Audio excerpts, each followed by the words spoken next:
الحمد لله رب العالمين والصلاة والسلام على خاتم الأنبياء والمرسلين وعلى آله وصحبه أجمعين. My dear brothers and sisters in Islam, Assalamu alaikum wa rahmatullahi ta'ala wa barakatuh.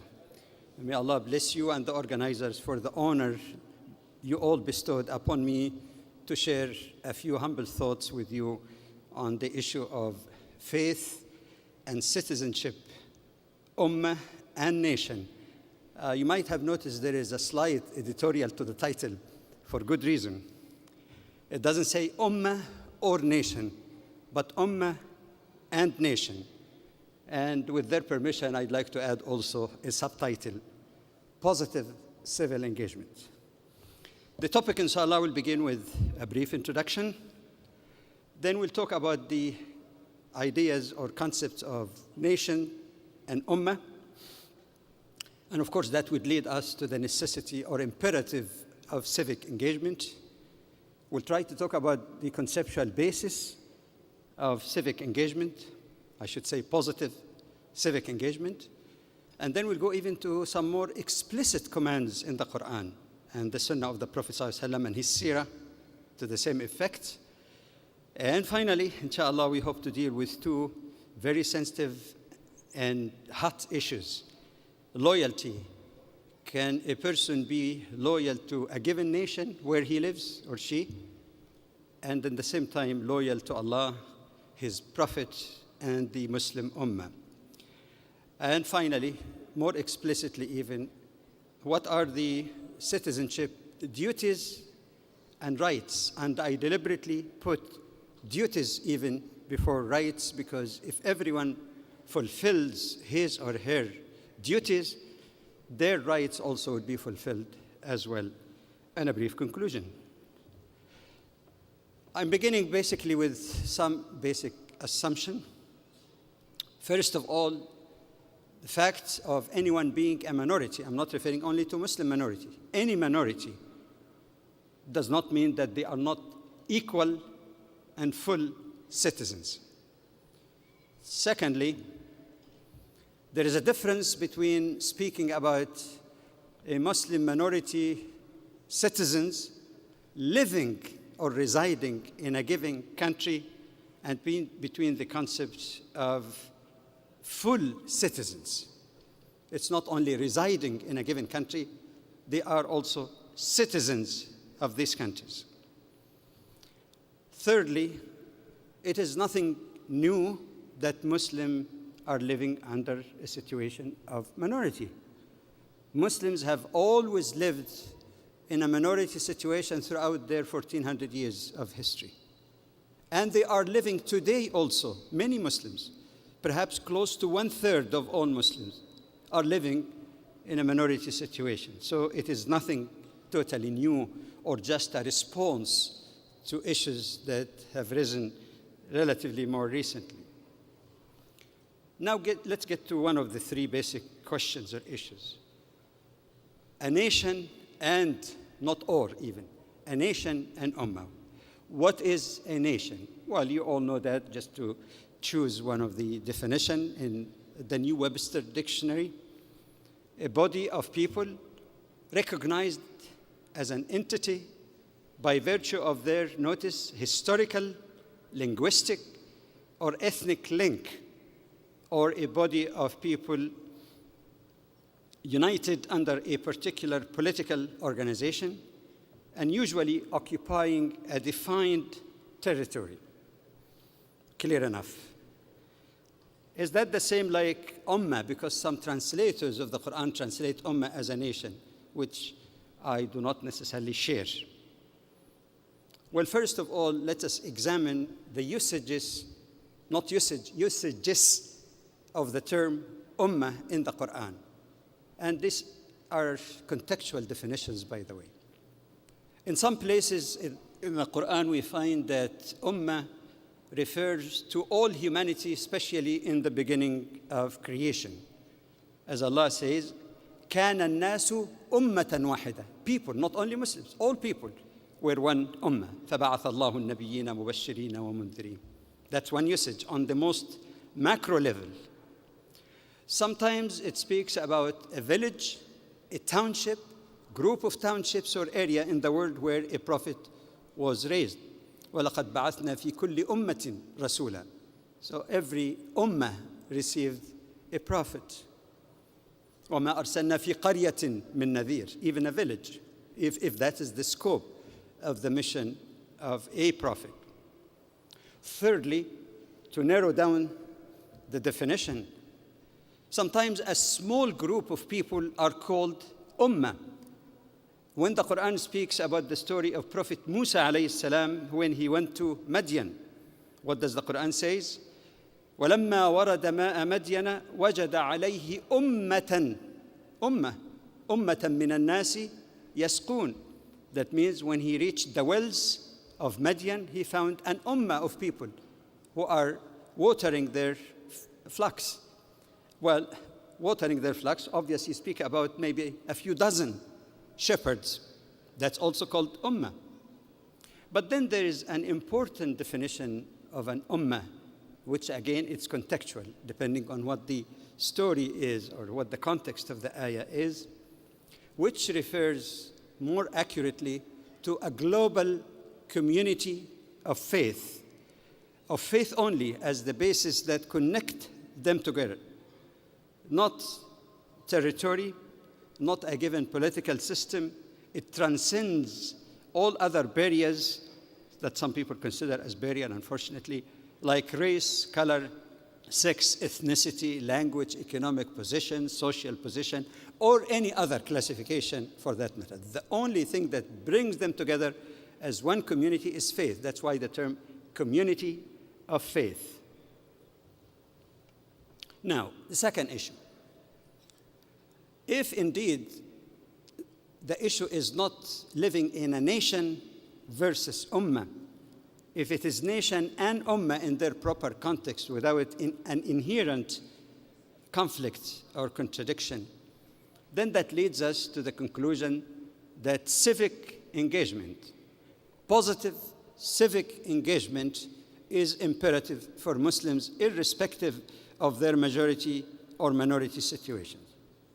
Let us begin conceptually with basic values in the Quran and the teaching of Islam that implies or presumes that Muslims are not always living purely as a community of faith in a given geographic area or nations as such. First of all, the Quran makes it clear that the human beings are created to be the trustees of Allah on earth. And when the Quran speaks about it, it doesn't say Muslims in particular. It speaks about the collective responsibility of humanity, ideally, to be the trustees of Allah on earth. Of course, those who believe in Allah have greater responsibility, but it is a shared responsibility according to the text of the Quran. Whoever fulfills it, fine. Whoever doesn't fulfill it, that's up to Allah subhanahu wa ta'ala to hold them accountable. But this is the role of humans, not only Muslims, on earth. Secondly, the Quran speaks about the dignity of the human. وَلَقَدْ كَرَّمْنَا بَنِي آدَمَ. Indeed, we ennobled or honored who? The Muslims? The children of Adam, which is not restricted to any particular religion. A human is dignified in the sight of Allah, at least on this earth, by virtue of being a human, nothing else. There is also the principle of universal justice and mercy. And the Quran makes it clear that one has to be judged, even just and reasonable and fair, even with people who do not share Islam, even with enemies. وَلَا يَجْرِمَنَّكُمْ شَنَآنُ قَوْمٍ عَلَىٰ أَلَّا تَعْدِلُوا.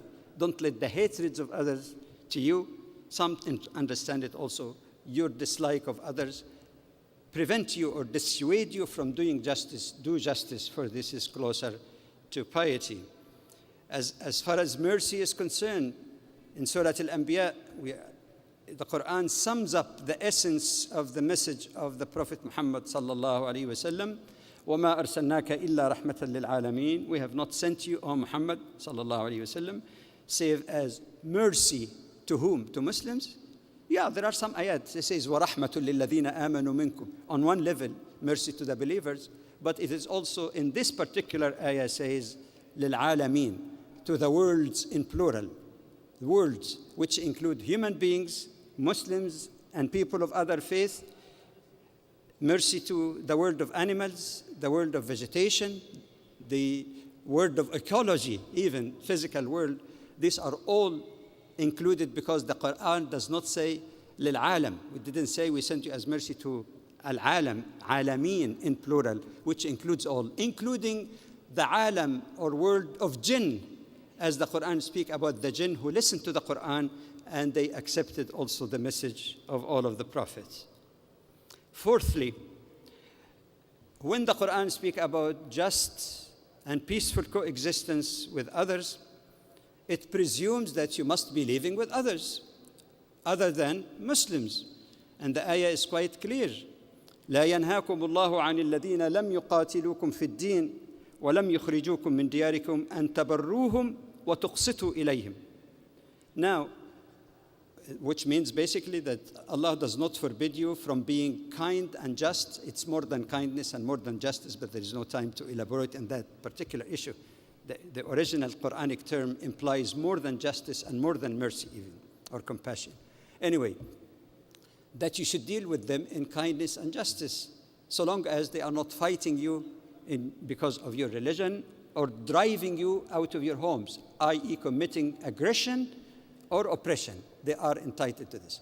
Well, this ayah we know, but there is an implication for our topic here that it presumes that you're not living always with Muslims because you're required to treat others who are not Muslims.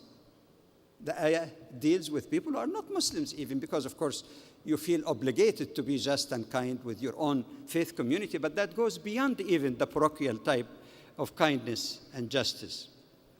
Fifthly, when the Quran speaks not only of the brotherhood of faith, which is, of course, one element, but on another macro level also, the Quran in many ayahs, many verses, speaks about brotherhood of the whole of humanity. Of course, the most oft-repeated ayah in the Quran is the 13th ayah in Surah Al-Hujurat, the 49th surah. Okay.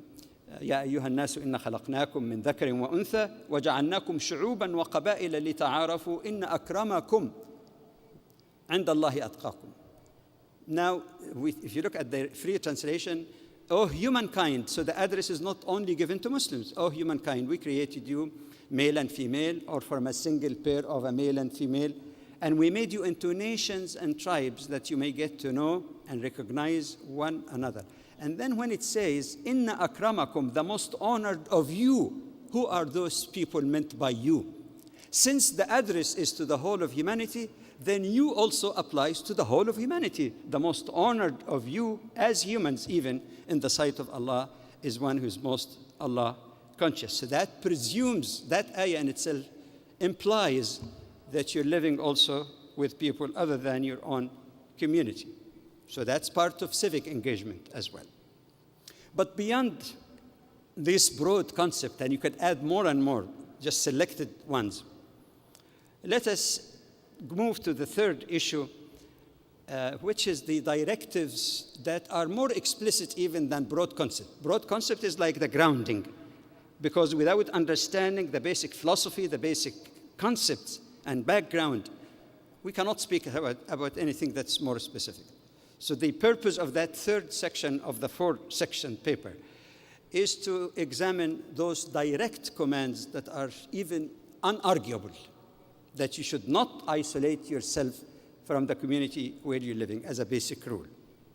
Number one, the Quran calls on Muslims to cooperate with all, not only with other Muslims. If you look at the first ayah or second ayah in Surah Al-Ma'idah, the 5th surah, what does it say? وَتَعَاوَنُوا عَلَى الْبِرِّ وَالتَّقْوَى. It doesn't say, which means cooperate, meaning with all in things that are righteous and pious. The address here is not only to Muslims, otherwise the ayah would have qualified. It would have said, وَتَعَاوَنُوا مَعَ الْمُؤْمِنِينَ or مَعَ الْمُسْلِمِينَ. It didn't say cooperate with Muslims or with believers, which is an open invitation to cooperate with all, with the qualification that it is not cooperation in sin and anything that is forbidden by Allah subhanahu wa ta'ala, only in righteous and acceptable deeds. Secondly, to remove any doubt that this address is to the whole of humanity and in dealing with all the rest of humanity, the Prophet ﷺ was a party to a pact that took place in the pre-Islamic days. It is known as Hilf al-Fudul, or Pact of Chivalry. The basic idea behind it was that to agree that if anyone is oppressed, even if he's a stranger visiting Mecca, then everybody, especially the chiefs of the tribe, should go to the oppressor and force him to do justice to that person.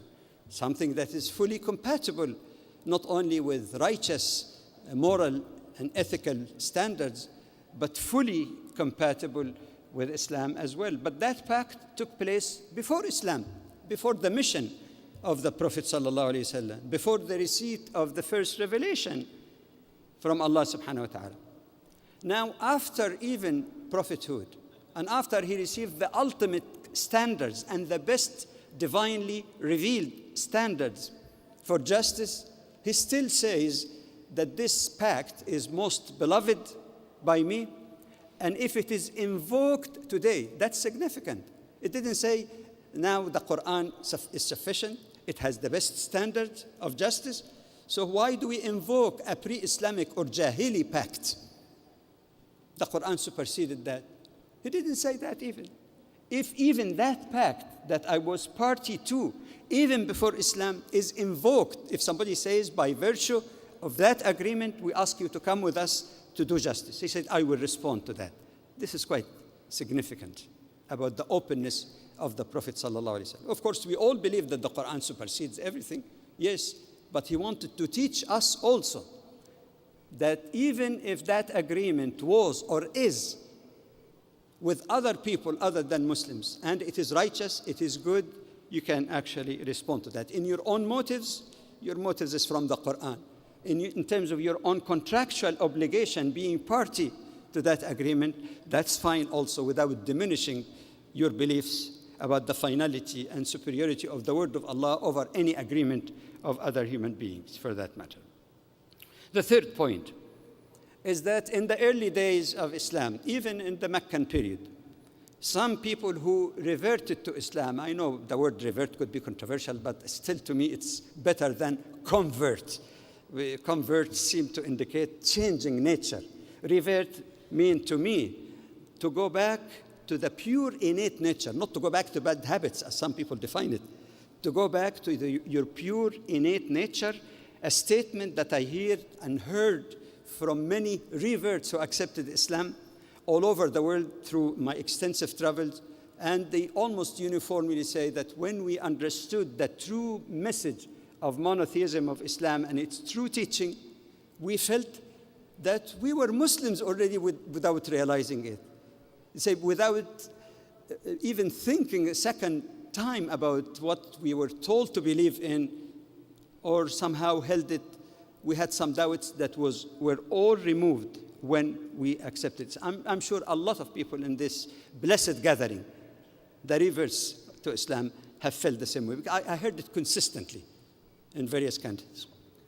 So that's just a side remark about why I prefer still to use the term revert, those who are coming to the true innate nature of Tawheed, of Allah subhanahu wa ta'ala. Those reverts at the time of the Prophet ﷺ were not told, don't go to these Jahili idol-worshipping communities, stay here in Mecca with other believers. Both in Mecca and Medina, he used to send them to their own people so that they can carry the message of their own people. To live among their people, the idolatrous people among them, so that they can convey the message of Allah to them, to their clans. Fourthly, that we are all aware that the first migration of the Muslims persecuted in Mecca was not to Medina, it was to Abyssinia, today's roughly Habasha or Ethiopia. And Ethiopia was under the rule of a Christian king, so it was a Christian country, a Christian community. Yet the Prophet ﷺ even praised him for his justice. That go to a country Go to Abyssinia because there is a king there, a Christian king, where people are not oppressed in his reign or realm. So he's even praising someone who believes in something that is at variance in many significant points from Islam, praising him. But what is more significant is that he did not say to them, for example, stay there only until we have an Islamic political system where we are free. And the evidence is that many of those migrants to Abyssinia remained there and did not return to Medina even after Medina city-state, as they call it, quote unquote, was established. They came later, even after or at the time of Khaybar, which is in a later part even of Medina. If it is true, like some people mistakenly, in my humble view, think that it is wrong for Muslims to live among non-Muslim countries or among non-Muslim communities, except for absolute necessities like medication, education, or trade, that was not needed at that time. The Prophet ﷺ would have ordered Muslims to come immediately. You have no reason now. You're not oppressed anymore. We have a city-state in Medina. So all of these are clear evidence, I believe, in direct appeals or direct commands that you could, actually, at least you could. In some cases, you should if there is some benefit to the Ummah also. Now we come to the fourth issue, the final issue, before the conclusion. With this conceptual background, with these apparently explicit commands that you could live among communities that are not Muslims, you don't have to always live among Muslims, then we come to two issues of concern: the question of loyalty. And oftentimes when I travel, I heard it in Britain, I heard it in the US and other places, that Muslims are confronted with that question. And the brothers and sisters there ask me, how should we answer that question? Are you a Muslim first or American first? Are you a Muslim first or Canadian first? And the same, German, French, you name it. And they say, what answer should we give, yes or no? I said, neither yes nor no, because the formulation of the question itself is faulty. And if the question itself is wrong, then how do you give an answer to the wrongly formulated question in the first place? Why? Because to say, are you Muslim first or Canadian or American first, presumes that it is either or, presumes that these are two contradictory and incompatible things. Either you become Muslim first or you become American first, which I believe humbly but firmly it is totally false because of the presumption of that question. To start with, neither a devout Muslim, nor a devout Christian, nor a devout Jew, let alone possibly other religions as well, denies or say it with a straight face and with sincerity and courage that the ultimate authority in this whole universe is the authority of Allah subhanahu wa ta'ala, the creator of all. I don't think that any devout person from any religion who believes in Allah subhanahu wa ta'ala as the universal God of all would say, my loyalty to a given group of people or a given government supersede my loyalty to my creator. What is wrong with that? It is only wrong when a Muslim say that, not a Christian. If the same statement made by a Jew or Christian, nobody will find any problem or paradox with that. But only when a Muslim say that, no, you choose one or the other. And this is not only a matter of basic belief, especially among the three religions, Judaism, Christianity, and Islam, could be others, but it is also logical. Once you believe in Allah subhanahu wa ta'ala, Allah has the infinite knowledge, humans don't. Allah has the perfect wisdom, humans not. Allah is infinite. Human beings are finite. How could any sensible person, provided that he or she believes in Allah subhanahu wa ta'ala, says, no, the finite supersede the infinite. The all-wise should be superseded by the wisdom of human beings collectively or individually. Yes, we say it, and we say it with pride and with full conviction.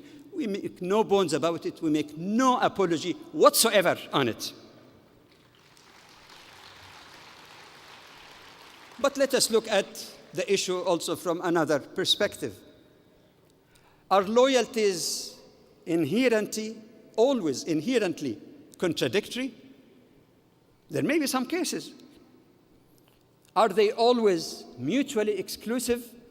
It could arise in some cases, but it's not necessarily the case. Can a person have multiple, non-contradictory, non-conflicting loyalties? Yes, indeed. You could be loyal to your family, loyal to your friends, loyal to your nation, and loyal to Allah at the same time. What's the problem with this? Why the presumption of contradiction? Thirdly, when we speak about loyalty to a nation, a country where you live, where you are citizen, we have to remember that any loyalty to any society is not identically with uncritically and blindly accepting some government policies, especially our government these days in Canada. Maybe other countries also can join in that. It's not identical. In fact, loyalty to a given country does not mean loyalty to a particular government policies or to even people who are in power. And oftentimes even they are not elected for the second period, and people come with different policies. These are changing things. So it's loyalty to the country as a country, to its ideal, to its charter of right, for example, is much more important than loyalty to any government that has its own agenda, whether it's right-wing agenda, left-wing, or in-between agendas. Fourthly, when people hear, I saw that in the United States happening, and I see it sometimes in Canada also happening, where a Muslim who opposes some rash and improper policies of his government, like ventures, wars, like occupation of Iraq, for example. Let's say it clearly, because this is an issue that neither Muslim nor sensible, fair-minded non-Muslim disagree upon. Invasion of another country, causing hundreds of thousands of fatalities, maybe millions of injuries, destroying the infrastructure of the country.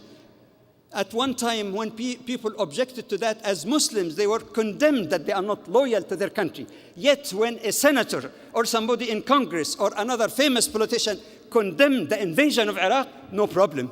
What a double standard.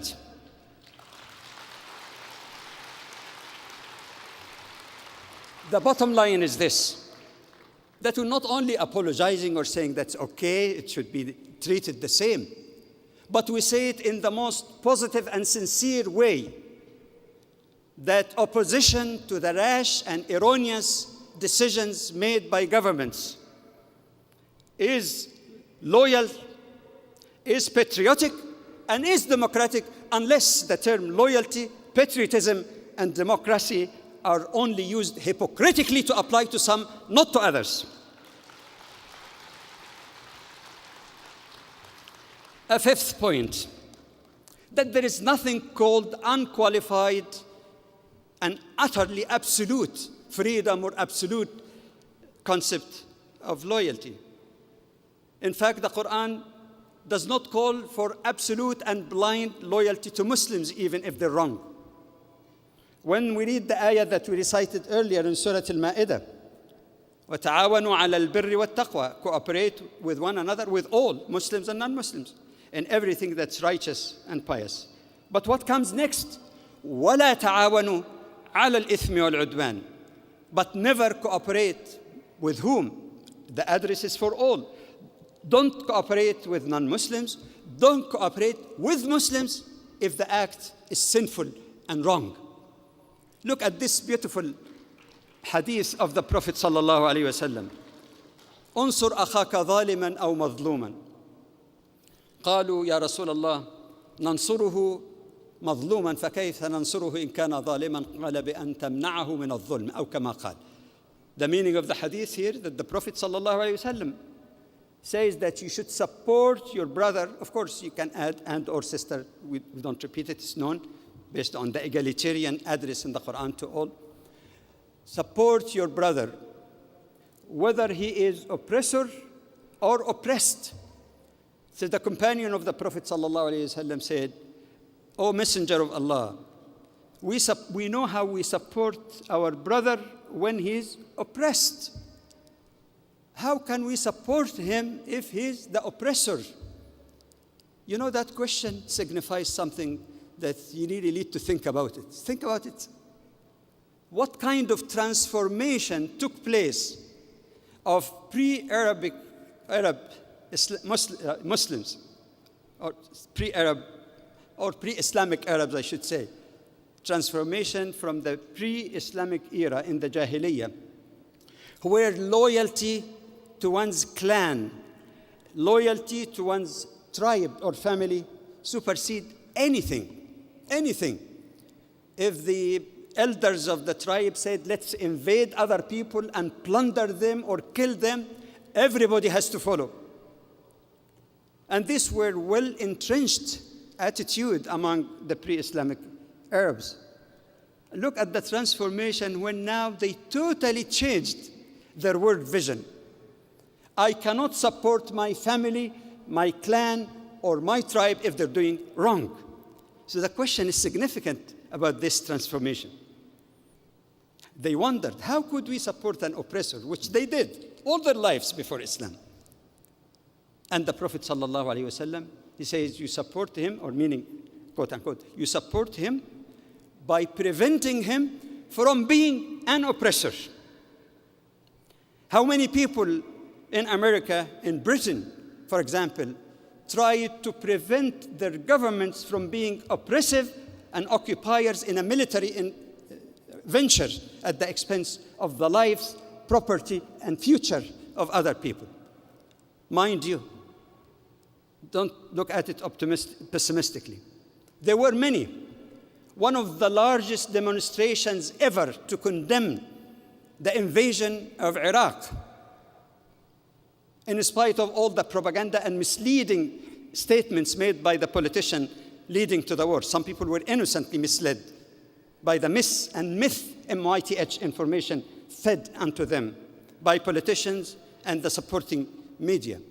The largest of those demonstrations expressing their vehemence and following the Prophet ﷺ without realizing it, that they felt that the righteous thing to do is to try to prevent or stop the war against innocent people. That was a demonstration in London, England, with nearly 2 million people. A small minority of them were Muslims. They were following the Prophet without realizing it. This is the most noble and golden rule that Muslim has ever offered to this world. The sixth point.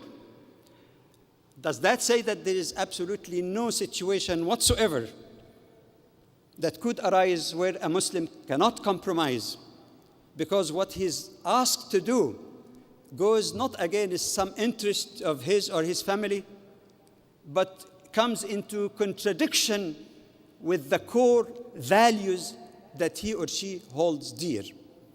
The best example of this would be if I tell you, go and kill innocent people, participate in the invasion without justification of another country, kill people, drop these bombs on people. Now, for any believer, and this is not only Quranic, it's biblical, that if you kill one single person without due right, it is like killing the whole of humanity. Saving one life is like saving the whole of humanity. And if a person says, no, I can't do that. Some non-Muslims did it.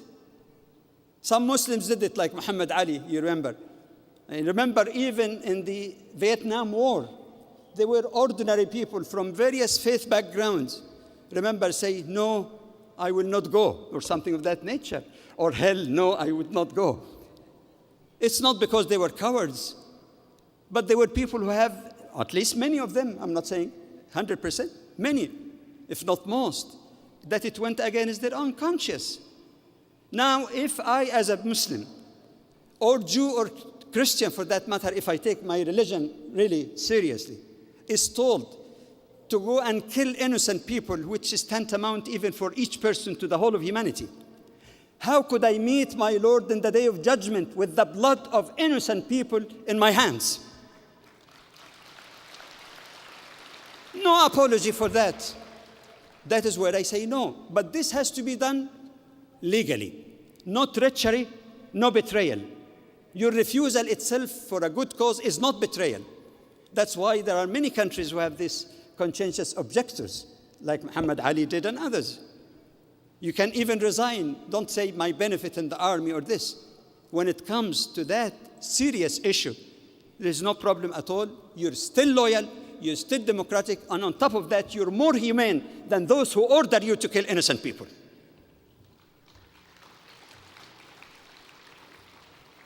Finally, more specifically, what are the duties and rights of citizens? And may I remind you, my dear brothers and sisters, of what was mentioned earlier, even going through the table of contents outline. I deliberately put duties before rights. Oftentimes the complaint is made that Muslim minorities always keep talking about their rights, their rights. Yes, they have certain rights. Yes, some of those rights are trampled upon with very silly and inappropriate excuses, like all this, red herring about a woman covering her face or covering her body. What a silly thing that politicians fall into and descend into. A piece of cloth is what's going to destroy the whole world, explode it. Subhanallah. So duties, but of course, yes, they have rights. Yes, they have every right to demand their legitimate rights, so long as they're not hurting others, not going against certain values in society that's against their own beliefs, not being subjugated to a particular culture, because even in any society there are multiples of culture. And no culture, including the dominant culture, has any right to impose its cultural practice on others. All should obey the law, and all should be free to practice what they believe is right, so long as they don't encroach on the freedom of others. What kind of encroachment of the freedom of others if a sister chooses to have niqab?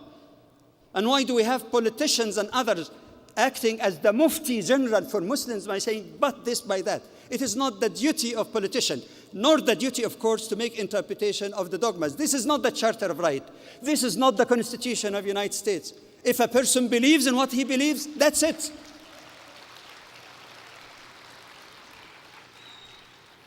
But having explained the importance of looking at duties also, even first, number one, citizenship in a way is a contract, and the contract has two parties. And Allah subhanahu wa ta'ala tells us in the Quran, يَا أَيُّهَا الَّذِينَ آمَنُوا أَوْفُوا بِالْعُقُودِ, in Surah Al-Ma'idah, the first ayah.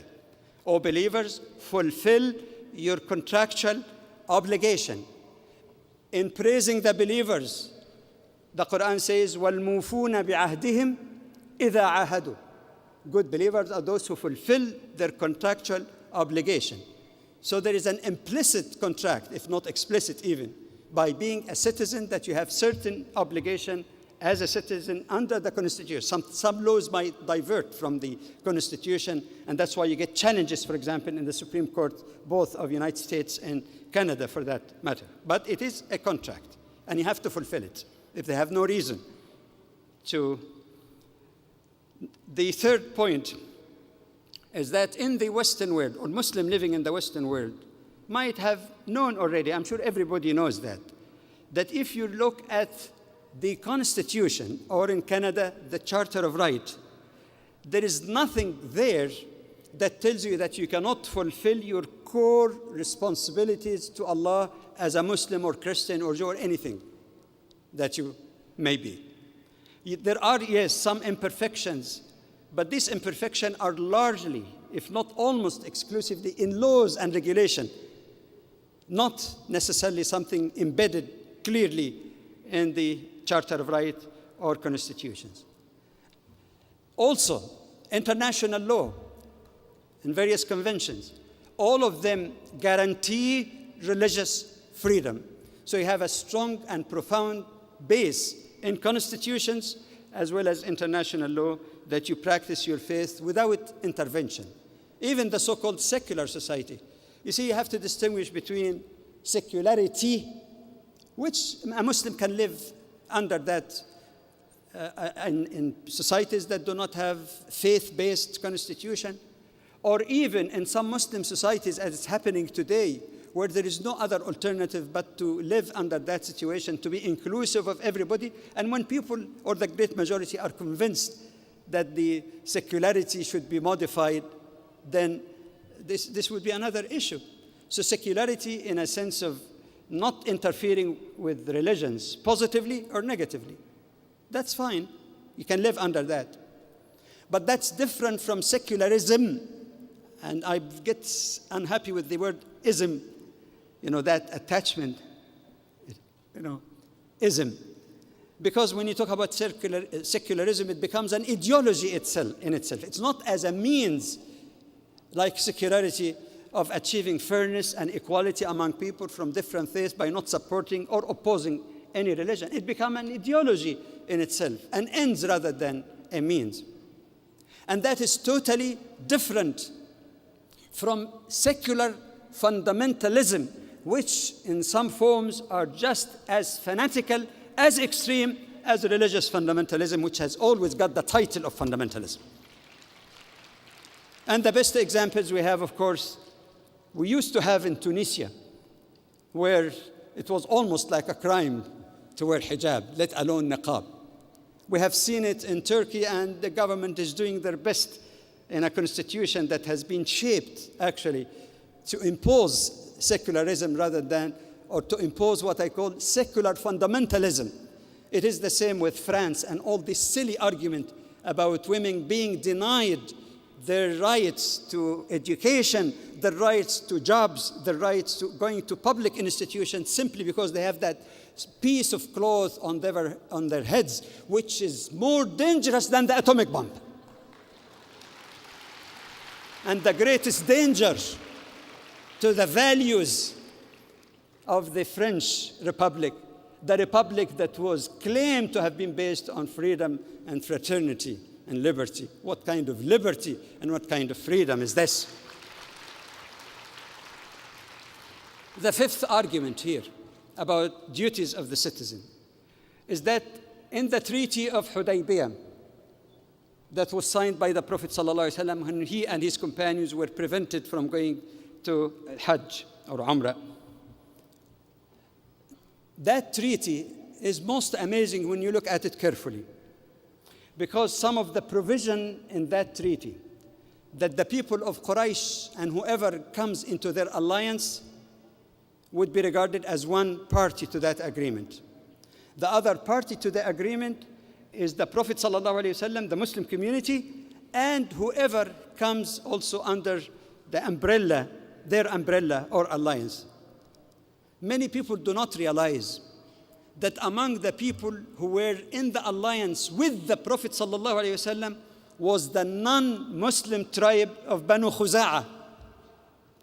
And the agreement said that if anyone attacks the other, he's attacking all, just like international defense, mutual defense treaty today. If you attack any party or their allies, it is an attack on the other party and their allies, which meant, in fact, that Muslims were supposed to stand up, even having to go to the battlefield, if Banu Khuza'ah, non-Muslim Banu Khuza'ah, are unfairly attacked by the other side.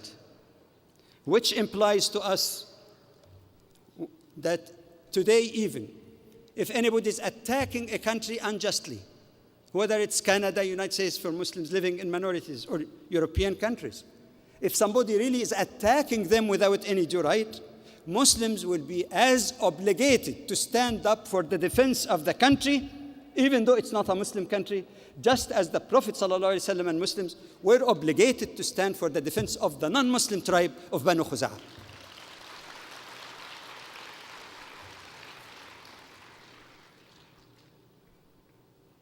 The just and peaceful coexistence that we talked about, and the underline 100 infinite number of lines under just, not coexistence. Many people talk about peace, P-E-A-C-E. And some countries speak about peace, but they spell it P-I-E-C-E. They take one piece of land after one piece of land after one. Yes, they must be interested in pieces, not just one piece. Peaceful and just coexistence and cooperating with all is there. Again, to emphasize, if you object to something, you don't betray, you don't commit treachery, you don't shoot people in the back. That is wrong and un-Islamic. And finally, my final message when we speak about civic engagement is this: positive integration without isolation or assimilation. May Allah subhanahu wa ta'ala help us all to realize, fulfill, and promote our understanding. Wassalamu alaikum wa rahmatullahi wa barakatuh.